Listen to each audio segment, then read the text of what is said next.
Raid 2ന്റെ trailer നിങ്ങൾ കാണുകയാണെങ്കിൽ ഇതിലെ വില്ലൻ കുറച്ച് അധികം മനക്കട്ടിയുള്ള ആളാണെന്നൊരു തോന്നൽ അതുണ്ടാക്കുന്നുണ്ട്. മൈൻഡ് ഗെയിമുകൾ നല്ലപോലെ അറിയുന്ന അയാളെ തോൽപ്പിക്കാൻ പട്നായിക്കിന്റെ സ്ഥിരം പരിപാടികളായിട്ടുള്ള തലയാണ കുത്തി തുറന്ന് പൈസ എടുക്കലും തൂണ് പൊളിച്ച് സ്വർണ്ണം എടുക്കലും ഒന്നും മതിയാവില്ല എന്നൊരു തോന്നൽ നമുക്ക് ആ ട്രെയിലർ കണ്ടു കഴിയുമ്പോൾ വരും. പക്ഷെ സിനിമ കണ്ടു കഴിയുമ്പോൾ ആദ്യത്തെ സിനിമയിലെ വില്ലനേക്കാൾ കുറച്ചുകൂടെ പണവും കുറച്ചുകൂടെ രാഷ്ട്രീയ സ്വാധീനവുമുള്ള അതേ ബുദ്ധിയുള്ള മറ്റൊരു വില്ലനായിട്ടാണ് ദാദാബായിയെ നമുക്ക് തോന്നുക.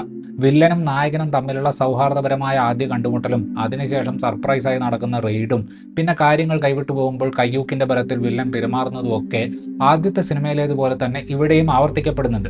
പ്രധാനപ്പെട്ട ഒരേ ഒരു ചേഞ്ച് എന്താണെന്ന് വെച്ചാൽ മറ്റേ സിനിമ ഒരൊറ്റ ദിവസത്തെ കഥ പറഞ്ഞപ്പോൾ ഇവിടെ കാര്യങ്ങൾ നടക്കുന്നത് over A period of time ആണ്.